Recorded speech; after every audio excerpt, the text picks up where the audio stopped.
কালামিহিল মাজিদ। বিসমিল্লাহির রহমানির রহিম।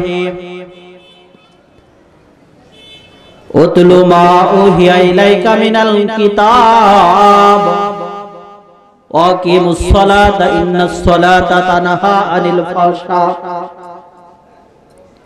আনিল ফাহশাই ওয়াল মুনকার ওয়ালা যিকরুল্লাহিল আকবার। আল্লাহু আকবার। যারা এই কোরআনের পাখি হবে, যারা আল্লাহর সৈনিক হবে, তাদের বুকের ভিতরে আদর্শবান হতে হবে একমাত্র রাসূলের। ঠিক কিনা? রাসূলের কথা তুমি যদি মানতে চাও, আল্লাহর কোরআন মোতাবেক যদি তুমি চলতে চাও, তাহলে তোমার দ্বারা কখনো কোনো খারাপ কাজ হবে না। ইন্নাস সালাত, নিশ্চয় নামাজ তোমাকে সমস্ত খারাপ কাজ থেকে বিরত রাখবে। ঠিক কিনা? ও আমার ভাইরা, আল্লাহ পাক রব্বুল আলামিন বলতেছেন, ইযা যুলজিলাতিল আরদু জিলজালাহা ওয়া আখরাজাতিল আরদু আসকালাহা। আল্লাহ পাক রব্বুল আলামিন বলেন, কিয়ামত এমন একটা জিনিস, জিলজালা।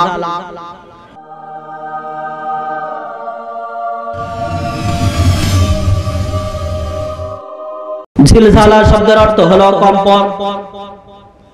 যখন তোমার জন্য কম্পন লেগে যাবে, তোমাকে দুনিয়ার কোনো শক্তি বাঁচাইতে পারবে না।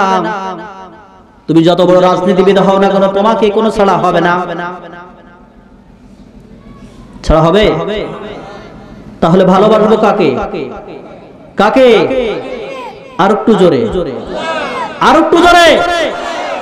এবার একটু শব্দ হচ্ছে। আপনারা তো ভালো জায়গার মানুষ, শব্দ হতে একটু ভালো। জান্নাতের মানুষের কি আওয়াজ কি কোমলি চলবে? এখানে যারা আছে এখন জান্নাতের বাগানে বসে আছেন না? আচ্ছা, আমি বুঝতে পারি না আপনাদের এত বারবার আমাদের সিগন্যাল দেওয়া লাগে। ক্রিকেটের মাঠে তো কখনো বলা লাগে না 6 মারো, কখনো তো বলা লাগে না 4 মারো। যদি শুধু বেপক্ষের দলের সাথে বাংলাদেশের খেলা হয় আর সাকিব আল হাসান যদি মেরে দেয় 6, বাংলাদেশ যদি জিতে যায়, কিডা খুড়ো কিডা দাদা কোনো দেখার সুযোগ নাই, লাফায় গাড়ি উঠে। হ্যাঁ, ঠিক কিনা? কিন্তু এই ওয়াজের মঞ্চে এসে আপনাদের এত বুঝানো লাগে কেন যে আপনারা 6 বলে ওঠেন, 4 বলে ওঠেন? আপনারা মুসলমান না? হ্যাঁ, মুসলমান আপনারা। তাহলে মুসলমান হলো বীরের জাতি। তাহলে কেন এরকম থাকবে? সকলে একটু জিকির করে লা ইলাহা ইল্লাল্লাহ। একটু এগোতে হবে।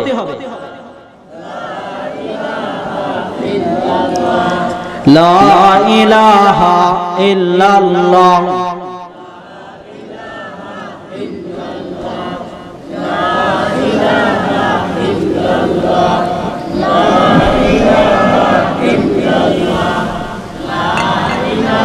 লা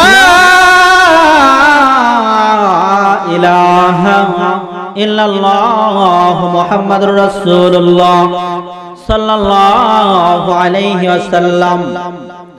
ও বন্ধুরা, আমি সূরা জিলজালা থেকে তেলাওয়াত করেছি। এটা কোনো হাসির খোরাকের জন্য নয়, এটা হলো একটা তাফসীরের সমুদ্র। যেই সমুদ্রের মধ্যে যদি আপনারা সকলে চলে যান, ডুবে যাবেন কি যাবেন না? এই সমুদ্রের ভিতরে যদি একজন জেলে যায়, সে হিন্দু হোক, সে খ্রিস্টান হোক, সে কাফের হোক, সে মুসলমান হোক, সকলেই কিছু কম বেশি পাবে কি পাবে না? হয়তো কেউ শামাক পাবে, কেউ পাবে মাছ, কেউ পাবে ভালো মাছ, কেউ পাবে খারাপ মাছ। এই সূরাটা হলো এই সূরাটার বৈশিষ্ট্য। হযরত আনাস রাদিয়াল্লাহু তাআলা আনহু থেকে বুখারী শরীফের ভিতরে আসছে এবং মুসলিম শরীফের ভিতরে হযরত ইবনে আব্বাস রাদিয়াল্লাহু তাআলা আনহু থেকে আসছে, যদি কেউ এই সূরা জিলজালা তেলাওয়াত করে তাহলে পুরো কোরআন শরীফের অর্ধেক তেলাওয়াত করলো। বলেন সুবহানাল্লাহ। এই সূরা তেলাওয়াত করা মানে পুরো কোরআন শরীফের অর্ধেক তেলাওয়াত করার সওয়াব পেয়ে যাবে। সূরা ইখলাস যদি পড়ে তাহলে 1/3 3-এর 1 ভাগ সব হবে, ঠিক কি ঠিক না? তাহলে এই সূরার কোনো উপকারিতা আছে কি না? আছে। তাই যদি হয় তাহলে আজকে কিছু ট্রিটমেন্ট হবে। এই ট্রিটমেন্ট যদি আপনি নিয়ে যান, তাহলে আপনার রোগ কিন্তু মাফ হয়ে যাবে। রোগের থেকে আপনি সেবা পেয়ে যাবেন। তখন আপনাকে আর কখনো ওই রোগের পিছনে দৌড়ানো লাগবে না, শুধু ফিটনেসটা ঠিক থাকলে হয়ে যাবে। বলেন সুবহানাল্লাহ। প্রেসক্রিপশন করে দিব, বালিশের নিচে রেখে দেবে কে? ওষুধ খাওয়া এর ভিতরে নাই। ডাক্তার আপনার প্রেসক্রিপশন দিবে। এই ডাক্তার প্রেসক্রিপশন করে দেওয়ার পর আপনি এটাকে আটকায় রাখবেন ট্রাঙ্কের ভিতরে, সিন্ধুকের ভিতরে। কাজ হবে। আর কিন্তু বলবো না, এরকম হলে কিন্তু হবে না। ট্রিটমেন্ট সুন্দরভাবে আপনি একটা প্রেসক্রিপশন নিয়ে আসলেন, আপনাকে লেখা হলো সার্জেল, লোসিকটিভ, আপনাকে যাই দেওয়া হলো আপনি সেটা খাবেন, তাহলে আপনার সেবা হবে। কিন্তু আপনি যদি ওটা বিছানার নিচে রেখে দেন তাহলে হবে? তাহলে আল্লাহ পাক রব্বুল আলামিন এই পবিত্র কোরআন, এই কোরআনকে হিদায়াতুন নাস, মানুষের জন্য হিদায়াত প্রেরণ করেছে। তাহলে সেটাকে যদি মানতে হয় তাহলে সম্পূর্ণ মানতে হবে, ঠিক কি না? অল্প মানবো আমরা, সম্পূর্ণ মানবো। একটু বাদ দিব? কখন আমরা বাদ দিব না। আল্লাহ পাক রব্বুল আলামিন সকলকে সহিহ সমঝ দান করুন। বলেন আমিন। আর একটু জোরে আমিন। ও বন্ধুরা, তোমাকে আল্লাহ পাক রব্বুল আলামিন সূরা নাহলের তাফসীর মোতাবেক মা আনতা বিনিয়ামাতি গায়রু বিমাজনুন,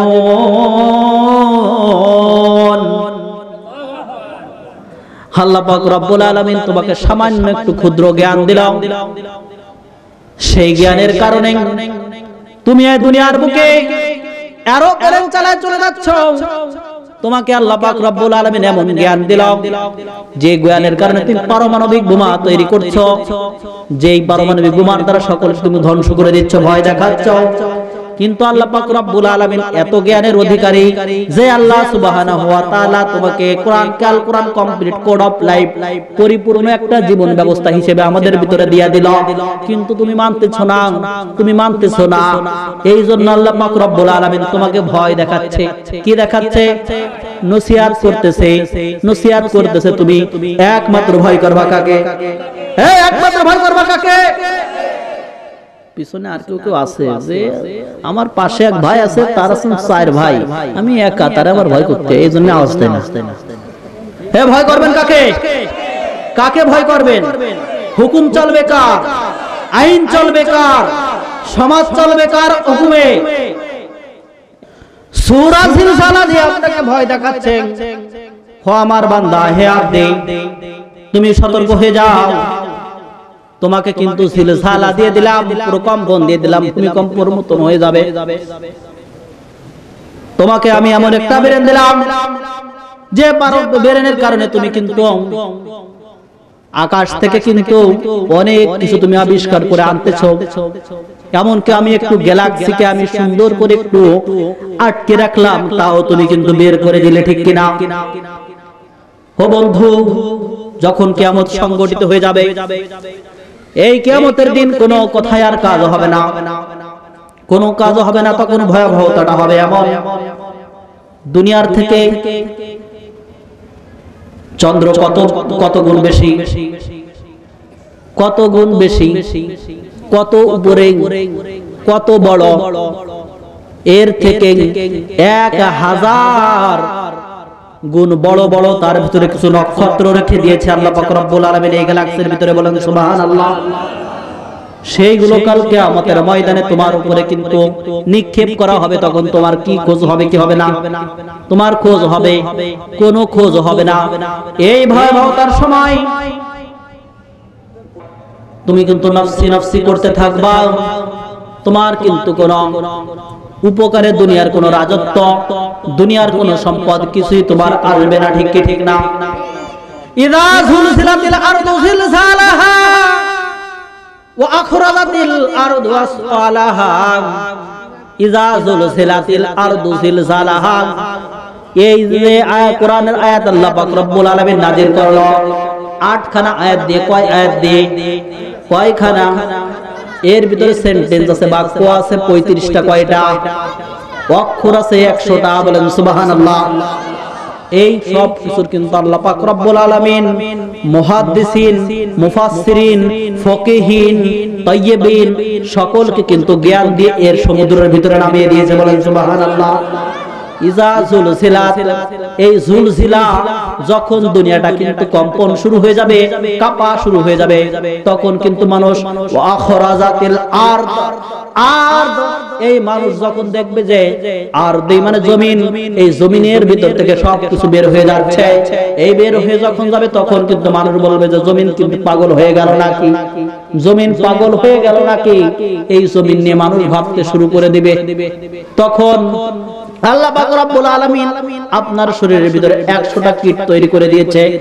এই কীটের কারণে আপনার শরীরের ভিতরে কিন্তু আপনার যত বড় ব্যাধি হয় সেগুলোকে কিন্তু আপনাকে এরকম ভাবে শোষণ করে নেই। আপনাকে সুস্থ রাখে কে? কে সুস্থ রাখে? কে সুস্থ রাখে? এই আল্লাহ আপনাকে সুস্থ রাখেন, যার জন্য কিন্তু আপনি আল্লাহকে চেনার জন্য একটা কিট আছে আপনার ভিতরে।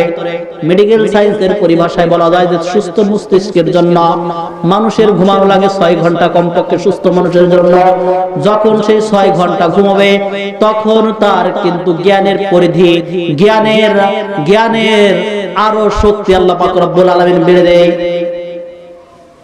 তাই কিয়ামতের আলামত হলো অনেকগুলো, তার মধ্যে আজকে কিছু আশ্চর্য আলামত গুলো আমরা নিয়ে আলোচনা করব। আল্লাহ পাক রব্বুল আলামিন বলেন, আল্লাহ সুবহানাহু ভিতরে ফায়দা দিয়ে দিই, বলেন আমিন। এই কিয়ামতের আলামতের ভিতরে প্রথম হলো মূর্খরা আলেমদেরকে কিন্তু শাসাবে। কারা? মূর্খরা আলেমদেরকে শাসাবে। এই মূর্খরা ইসলামী পণ্ডিতদেরকে আরো বেশি বেশি করে নির্যাতন করবে। মূর্খরা যারা ইসলাম পরিচালনা করে, জ্ঞান আল্লাহ পাক রব্বুল আলামিন যুগের শ্রেষ্ঠ সন্তান হিসেবে কবুল করলো ওলামায়ে কেরাম, তাদেরকে মূর্খ দ্বারা কিন্তু এরকম ভাবে পরিচালিত হবে। আছে কি না? আছে, আছে, আছে। এই মূর্খরা কিন্তু সমাজ পরিচালনা করবে। কিছু কিছু জায়গা হয়ে গেছে না? এই আলামত কি এসে গেছে আমাদের ভিতরে? আসছে। তাফসীরে মাঝহারি অনুযায়ী কিয়ামতের আলামত প্রায় 70টা ধরলে তার ভিতরে 65টা আমাদের ভিতরে এসে গেছে। তাহলে আপনার কিসের ফুর্তি, আপনার কিসের আনন্দ, আপনাকে কিসে কোরআন থেকে ফিরিয়ে রাখলো, কিসে আপনাকে মসজিদ থেকে বের করে দিল, কি করে আপনি এখনো ইসলাম ছাড়া একটু বাইরে চলে আসছেন? কোন সুযোগ আছে নাকি? কোন সুযোগ আছে? আপনার বুঝতে হবে কোরআনকে, বুঝতে হবে হাদিসকে, তাহলে আল্লাহকে খুঁজে পাওয়া যাবে। ঠিক কিনা? কুল ইন কুনতুম তুহিব্বুনাল্লাহ ফাত্তাবিউনি ইউহিব্বুকুমুল্লাহ ওয়া ইয়াগফির লাকুম যুনুবাকুম ওয়াল্লাহু গফুরুর রহিম।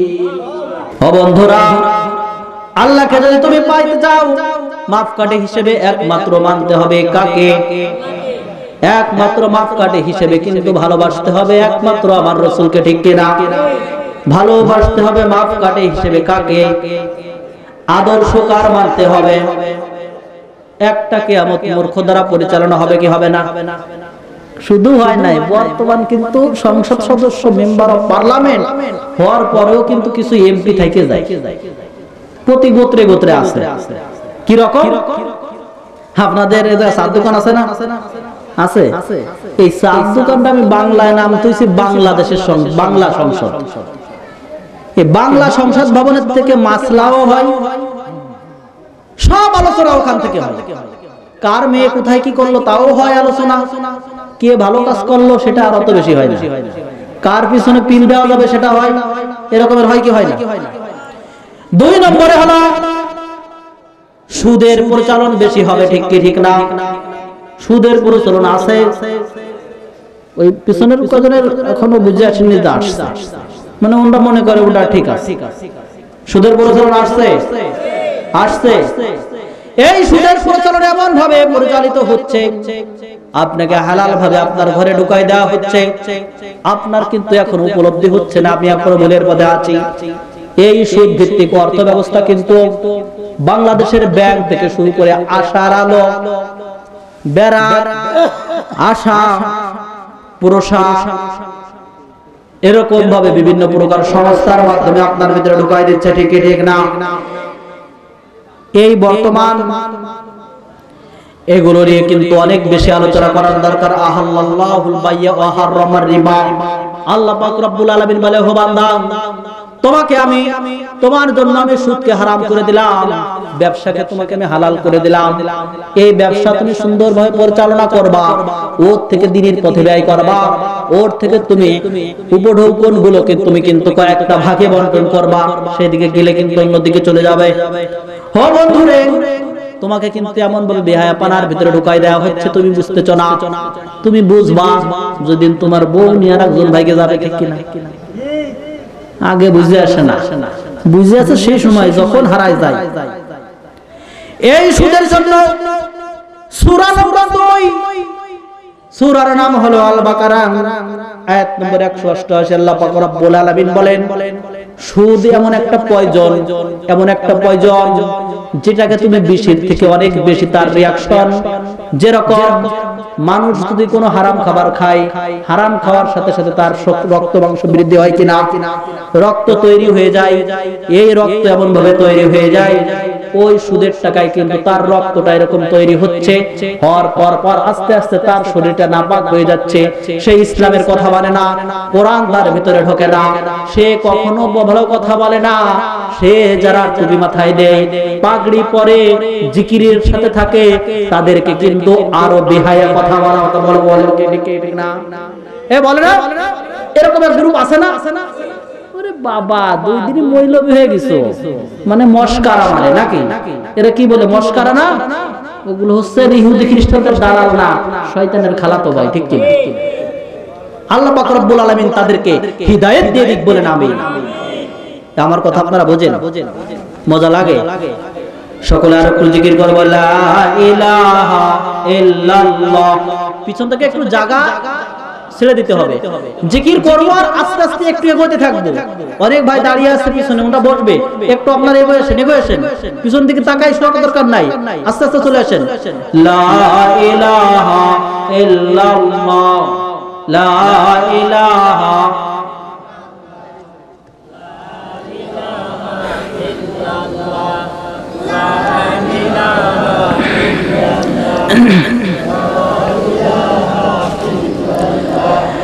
লা ইলাহা ইল্লাল্লাহ মুহাম্মাদুর রাসূলুল্লাহ সাল্লাল্লাহু আলাইহি ওয়াসাল্লাম।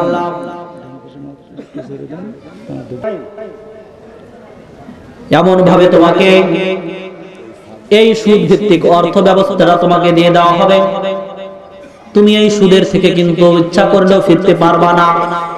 টাকা নিছো তুমি ব্যারাক থেকে 10,000, সুদ হবে আর 5,000, কয় হাজার হলো, নিলে 10 দিবা 15, তোমার জন্য সুদ কিন্তু সরে গেল। আবার এমন কায়দা করার কায়দা নেই, বললাম এই সকিনা, এই ওমর, এই তাসলিমা, এভাবে শিশুর বাচ্চা এসে ডাক দেয়, কি দেয় কি নেই না। এই আপনাদের পাশের গ্রামের নাম হলো কি, কমলাপুর। ওই জায়গা একজন এরকমের সাইকেলে ব্যাগ নিয়ে আসতেছে, আমি আমার মাঝা থেকে আসতেছি ক্লাস করায়, এখন এসে দেখি এক মহিলাকে ডাকতেছে। তা ডাকার পরে আমরা মনে হচ্ছে ছোট মোটো কোনো বাচ্চা হবে, এখন আমি দেখি ওর নানির বয়স।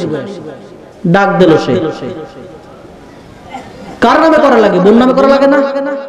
অভাবী মানুষ তাড়াতাড়ি কি করবে, একটু চেষ্টা করে যে দিগুদি করার জন্য। এটার থেকে আপনার ফেরার জন্য তাগিদ দিয়েছে কে?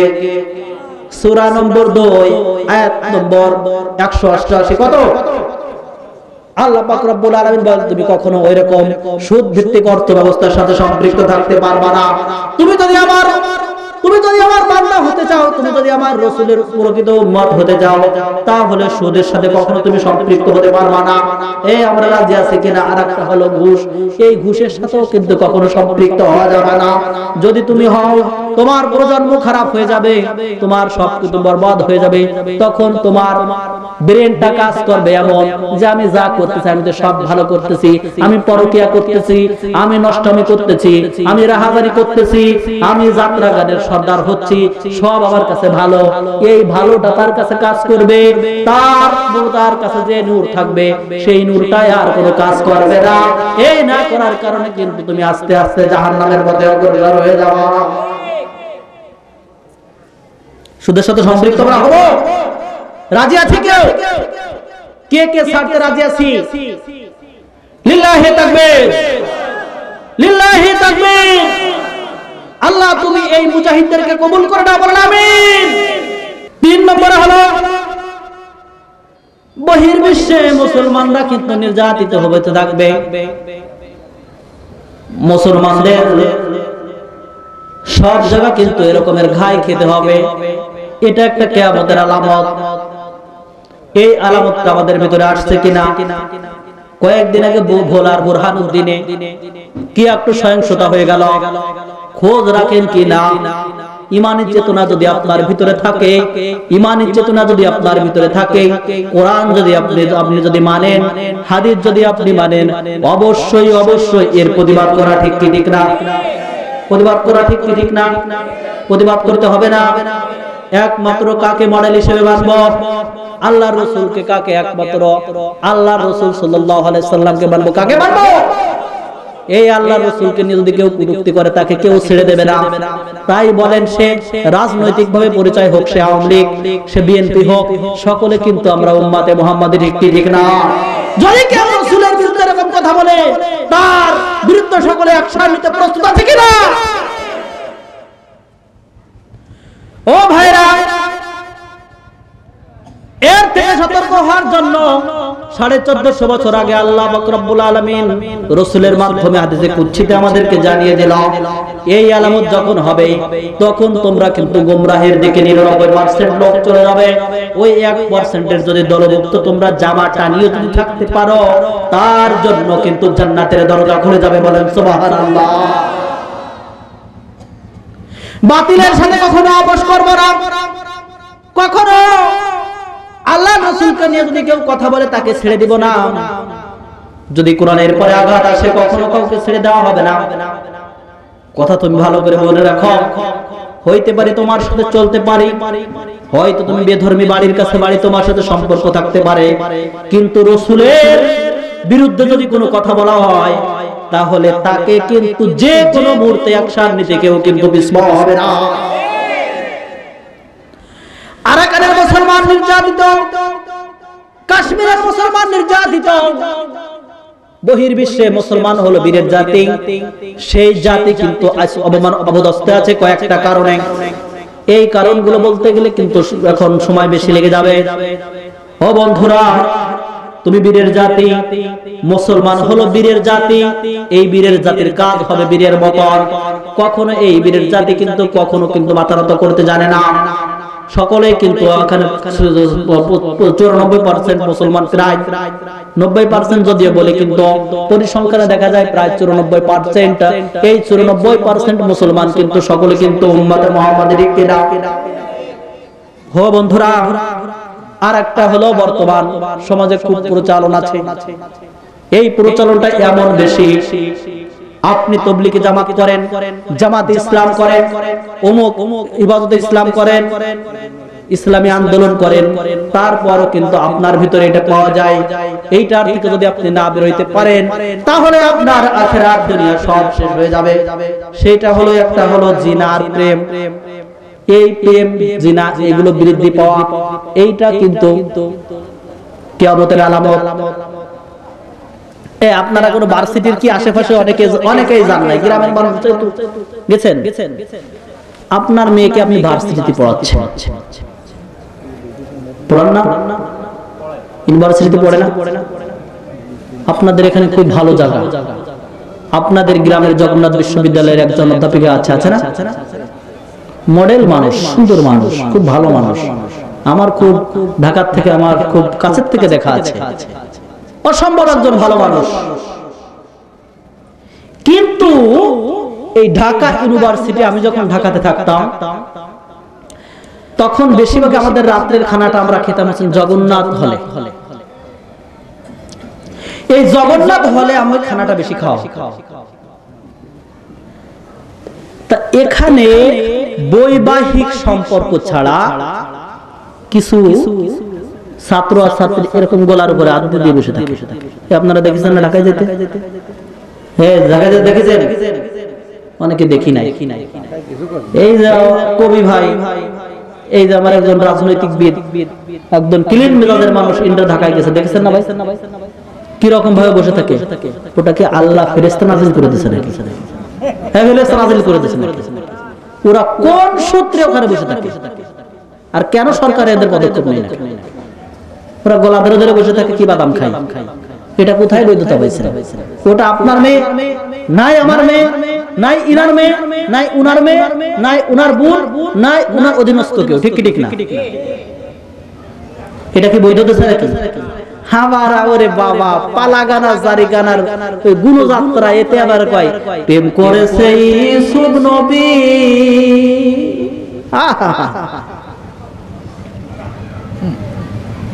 ইউসুফ নবী কি প্রেম করেছিল?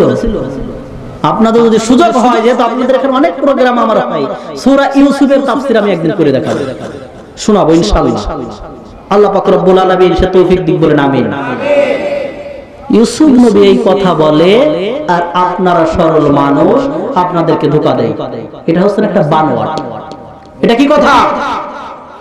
বানোয়াটি কথা। না না, উনি প্রেম করছে আল্লাহর সাথে, আল্লাহর ভালোবাসা।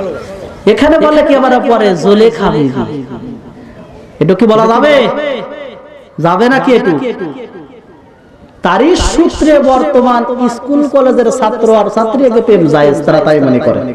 হ্যাঁ, এটা ঠিক কি? এটা বলে না? প্রেম হচ্ছে একটা পবিত্র জিনিস। পবিত্র জিনিস প্রেম কার সাথে? কার সাথে? এই দুনিয়ার বৈবাহিক সূত্র ছাড়া আগে কি কোলো করা যায় আছে নাকি?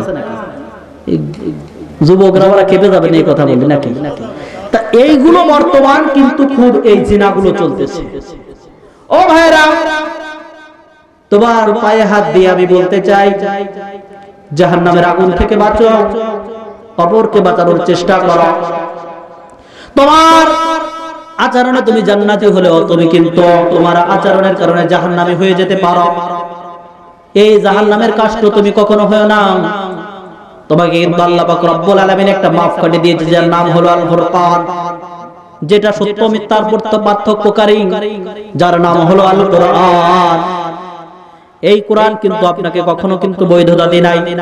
সূরা নম্বর 2, সূরার নাম হলো আল বাকারা, আয়াত নম্বর 179। আল্লাহ পাক রব্বুল আলামিন বলেন, ওয়ালাকুম ফিল কিসাসি হায়াতুন ইয়া উলিল আলবাব লাআল্লাকুম তাত্তাকুন। আল্লাহ পাক রব্বুল আলামিন বলেন, তোমার জন্য যদি এরকম সম্পর্ক হয়ে থাকে, সেগুলো তুমি কিন্তু একদম বরবাদ করে দাও। সেগুলোর থেকে তুমি সম্পৃক্তত্ব ছেড়ে দাও, তার থেকে তুমি ফিরে আসো। যদি তুমি ফিরে আসতে পারো, তাহলে তোমার জন্য আমার কাছে দেখো উত্তম দরজা। আর যদি তুমি তার থেকে ফিরতে না পারো, তাহলে তোমার কিন্তু মৃত্যু হবে নমরুদের মতো, তাহলে তোমার মতো কিন্তু এরকম মৃত্যু হবে ফিরআউনের মতো। তোমরা কিন্তু সেই ঘটনার থেকে, সেই আলোচনার থেকে, সেই তাফসীর থেকে শিক্ষা নিয়ে নাও। তোমাদের জন্য কিন্তু এরকম ভয়াবহতা আছে। এরকম তোমার বোন ইউনিভার্সিটিতে পড়বে, এটা কিন্তু জায়েজ, কিন্তু বেহায়াপনা করবে, এটা কিন্তু তোমার জন্য বৈধ নয়। তুমি বাবা, তুমি সহ্য করতে পারবা না। তোমার মেয়ে ঢাকা ইউনিভার্সিটিতে পড়ে, চিটাগাং ইউনিভার্সিটিতে পড়ে, কুষ্টিয়া ইউনিভার্সিটি থেকে পড়ে, কি করে তুমি খোঁজ নাও না? তোমাকে কিন্তু তাকে পর্দায় রাখা, তাকে তালিমের এলেম দেওয়া, এলেমের তালিম দেওয়া তোমার জন্য কিন্তু সর্বপ্রথম ফরজ ছিল। তাকে দিন শিক্ষা করানো ফরজ ছিল, তুমি তা শিক্ষা করাইতে পারলা না। না পারার কারণে তোমার জন্য কিন্তু তুমি যতই তুমি মসজিদে সিজদা করো তোমাকে কিন্তু ছাড়া হবে না, তুমি যতই কিন্তু ইসলামী আন্দোলন করো তোমাকে ছাড়া হবে না, যতই তুমি কোরআনের হাফেজ হও, মুফতি হও, মুহাদ্দিস হও, মুহাক্কিক হও, তোমাকে কিন্তু ছাড়া হবে না।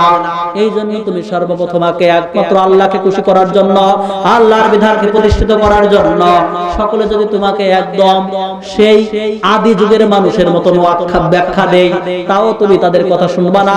এগুলো মনে করবা তোমার জন্য ধৈর্যের একটা সিঁড়ি। এই সিঁড়িটা যদি তুমি অতিক্রম করতে পারো, ধরতে পারো, পর্দা করাইতে পারো, তাহলে তোমার জন্য আল্লাহ পাক রব্বুল আলামিন জাহান্নামের দরজা খুলে দেবে। বলেন সুবহানাল্লাহ। ও বন্ধু, ও যুবক, তোমার জন্য কিন্তু একটা রোল মডেল আছে। সেই মডেলকে যদি তুমি অতিক্রম করে যাও, খালিদ বিন ওয়ালিদের আদর্শ যেরকম ছিল তার থেকে যদি তুমি বের হয়ে যাও, তাহলে তোমার কিন্তু অন্যরকম ব্যবস্থা হয়ে যাবে। ছোট্ট একটা উপমা দিলে, উদাহরণ দিলে আপনারা একটু ভালো বুঝবেন। দুই ভাই, এই বড় ভাইয়ের কথা শোনা কি? বড় ভাইয়ের কথা শোনা আমাদের জন্য ভালো কথা হলে সেগুলো শোনা কিন্তু উত্তম না, অনেকটা ফরজ নাকি? বড় ভাই যদি ভালো উপদেশ দেয় সেগুলো একদম আদায় করতে হবে না আমাদের, কোন রকম কি ছাড়া যাবে? তা দুই ভাই, এই দুই ভাই, তো বড় ভাই আছেন দিনদার, নামাজ পড়ে, তাসবিহ করে, জিকির করে, ইসলামী আন্দোলন করে, সবগুলো করে, ইসলাম মেনে চলে। তখন এই চিত্রা নদী দিয়ে মনে করেন যাচ্ছে একটা কম্বল, দেখা যাচ্ছে কি কম্বল। এখন ছোট ভাই বলতেছে, ভাই ওই যে একটা কম্বল যায়, ওই কম্বলটাকে একটু ধরি। এই পরের কোন জিনিস ধরা যাচ্ছে নাকি? আছে, যায়। আপনার আমার ভাষা বুঝুন তো, সমস্যা না তো? সমস্যা হয়। এখন বড় ভাই বলতেছে যে না ভাই, পরের জিনিস নিয়ে ওটা নিয়েই করতে হয় না, ওটা নিয়ে লোভ করতে হয় না, ওটা ধরা যাবে না। কার কথা? বড় ভাইয়ের কথা। এখন বড় ভাই যখন বলতেছে, ছোট ভাই আর মানতেছে, হ্যাঁ দূর ভাই, আপনি আছেন কেমন মানুষ, ওইটাকে রুদ্দা নাকি ওদের মধ্যে দিয়ে ভেসে যাচ্ছে, ওটা ধরা যায়, কোনো ব্যাপার না, ওটা যাবে ধরা। এই কথা বলে ছোট ভাই দেশে লাভ দিলে, ওটা ছিল না কম্বল, ওটা ছিল একটা ভল্লুক। কি ছিল? দেখতে কম্বলের মতন দেখা যায় না? হ্যাঁ, কম্বলের মতন দেখা যায়। এখন ওই ভল্লুক আসছেন 7 দিন যাবত না খাওয়া আছে, খেসমেসায় কামড়ায় দিয়েছে। এখন বলে যে ভাই আমাকে বাঁচান, আমাকে বাঁচান। কেন? তো কম্বল নিয়ে আয়। ভাই কম্বল তো কয়তো ছাইড়ে দিয়ে চলে আয়। ভাই কম্বলটা তো আমি ছাড়ি, আমার তো কম্বল ছাড়ে না। কম্বল আমি ছাড়ি, কম্বল তো আমার ছাড়ে না। বর্তমান যুগের এই বেপরদা মহিলা ইরাসের কম্বলের মতন, যতই একটু মধু চাকো, চোখেরা যাই করো, পরবর্তীতে কম্বল ছাড়বা, কিন্তু তোমারে কম্বল ছাড়বে না দোস্ত। ওই কম্বল তারপরে বই নিয়ে বেড়াতে হবে, কামলায় ধরবে একেবারে। এই যুবক বুঝে আসে, তোমার চোখের হেফাজতের দায়িত্ব তোমার চোখের নজরের জেনার থেকে তুমি বেঁচে থাকো। তোমার চলার সময় তোমার নজর আসবে, সেই নজর থেকে তুমি জিহাদ করো। এই নজর আমি কোনো নারীর দিকে দিব না। নারীর দিকে যখন তোমার যাবে, তোমার ইহকাল পরকাল সব বরবাদ হয়ে যাবে।